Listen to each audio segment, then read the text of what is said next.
Assalamu alaikum and welcome to my YouTube channel by the name of Effective English.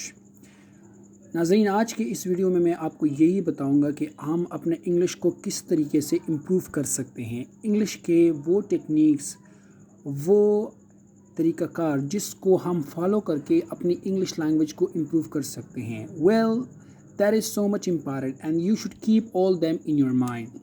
To be honest, these are rules which I have personally followed and I just got improve a lot and I just learn lots of things from them. So, to be honest, we will focus on all of them, but some of which I will tell you is very, very important. नाज़रीन, the first one which I personally believe we are listening. देखिए, मैं आपको ये बताना चाहता हूँ, जब तक आप किसी भी लैंग्वेज की लिसनिंग नहीं करते, आप उसको इम्प्रूव नहीं कर सकते। लिसनिंग का मतलब ये है कि आप कोई भी ज़ुबान सीखना चाहते हैं, उस ज़ुबान के स्पीकर्स को आप सुने कि वो बात किस अंदाज से करते हैं, कैसे करते हैं, अल्फाज़ों को किस तरह एक दूसरे के साथ जोड़ते हैं। और ऐसे बहुत से ऑडियो और वो बुक्स वगैरह हमारे यूट्यूब चैनल पर हैं, आप वहाँ से भी वो पढ़ सकते हैं। लेकिन मेरे नज़दीक if you want to be a good speaker you have to be a good listener. तब तक आप एक अच्छे स्पीकर नहीं बन सकते जब तक आप लिसनिंग नहीं करते। So in my perspective the first one is listening. Listening बहुत ज़्यादा अहम किरदार अदा करती हैं। अच्छा, ये तो आपने करना ही करना है। दूसरा जो हमारे पास है वो है attention. Pay attention to the stress sound. देखें, आप जब स्पीकिंग करते हैं तो आप ऐसे अल्फाज आपके सामने आएंगे जिसको हमें स्ट्रेस करना होगा। स्ट्रेस का मतलब ये है कि उस पर हमें दबाव डालना होगा। फॉर एग्ज़ाम्पल, मैं कहता हूँ I want to go to school, I want to go to school, to go to.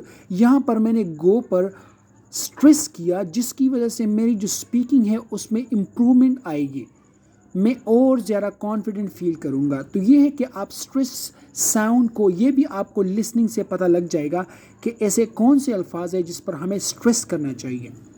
तीसरा जो है वो है talk to yourself. Talk to yourself का मतलब क्या है? टॉक टू योर सेल्फ का मतलब है कि ख़ुद के साथ बात कीजिए। जैसे फॉर एग्ज़ाम्पल, दिल ही दिल में हम ख़ुद के साथ बात करते हैं। हम कहते हैं कि आप किसी रास्ते पर जा रहे होते हैं और ख़ुद ही अपने बारे में सोचते हैं कि मैं ये फ़लाना जुमला, ये फ़लाना जो सेंटेंस है, इसको मैं किस तरह बोलूँगा, किस अंदाज से बोलूँगा, कैसे नहीं बोलूँगा। इस बात को आपने दिल में रखना है और हर जगह जाते हुए आपने इंग्लिश के बारे में सोचना है और ख़ुद से बात करना है। ख़ुद से बात आप लाउड भी कर सकते हैं और आप अंदर ही अंदर भी बोल सकते हैं। यानी आप अपने आप से बात करें, शीशे के सामने खड़े होकर ख़ुद से बात करें कि मैंने ये फ़लाना जुमला किस तरह कहना है। अगर आप नहीं कह सकते तो आप किसी से पूछ भी सकते हैं कि यार ये फ़लाना सेंटेंस हम किस तरीके से बोल सकते हैं। चौथा जो है वो है रीड लाउड। कोई भी आसान से किताब पकड़ लीजिए और उसको ऊंची आवाज़ से उसको पढ़ना शुरू कर दें, तो आप अपनी इंग्लिश में इम्प्रूवमेंट, अगर आपको समझ नहीं आती कि इस किताब में क्या लिखा है, वो कोई भी बात नहीं, आप बस उसको फोकस करें।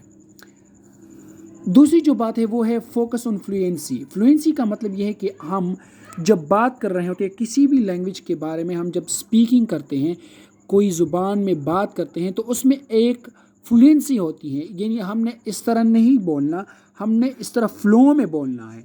फॉर एग्ज़ाम्पल, मैं कहता हूँ आई एम अ बॉय और मैं कहता हूँ आई एम अ बॉय। तो जैसे ही मैंने बोला आई एम अ बॉय, तो इसमें इसका मतलब है कि मेरी लैंग्वेज में फ्लुएंसी मौजूद है। तो आपने फ्लुएंसी पर फोकस करना है। फ्लुएंसी किस चीज़ से आती है? एक आती है आपके लिसनिंग से। इन सारे का आप इसमें एक गहरा ताल्लुक़ है। तो इससे लाउड स्पीकिंग जब हम लाउड करते हैं, talk to yourself, attention, तो इस सब से फ्लुएंसी खुद ब खुद आती है। दूसरी बात है लिसन टू रिपीट। एक जुमले को सुनिए और उसको खुद रिपीट कीजिए। सुनिए और उसको रिपीट कीजिए। जो नेक्स्ट वन है वो है लर्न फॉर्म्स ऑफ वर्ब्स। यानी एक वर्ब के हमारे साथ कितने फॉर्म होते हैं, verb first form, verb second form, verb third form, verb fourth form, 4 form होते हैं। आप इसके फॉर्म सीखिए कि ये कहाँ पे यूज़ होता है और रोज़ाना के हिसाब से नए नए अल्फाज सीखना शुरू कीजिए और उसको अपनी डेली ज़िंदगी में इस्तेमाल करना शुरू कर दें। यकीन माने आप अपने इस तरीक़ेकार को अगर आपने अप्लाई कर दिया, रोज़ाना एक रजिस्टर ख़रीदिए, आपकी एक पर्सनल रजिस्टर होनी चाहिए और उस रजिस्टर में आपने रोज़ाना ये 4-5 काम ज़रूर करने हैं। मैं आपको गारंटी के साथ कहता हूँ 30 दिन बाद आप अपनी इंग्लिश को एक अच्छे लेवल तक इम्प्रूव कर पाएंगे, ये मेरा आपसे वादा है। तो thank you so much for watching, subscribe to my channel and share it with all of your friends. Thank you so much.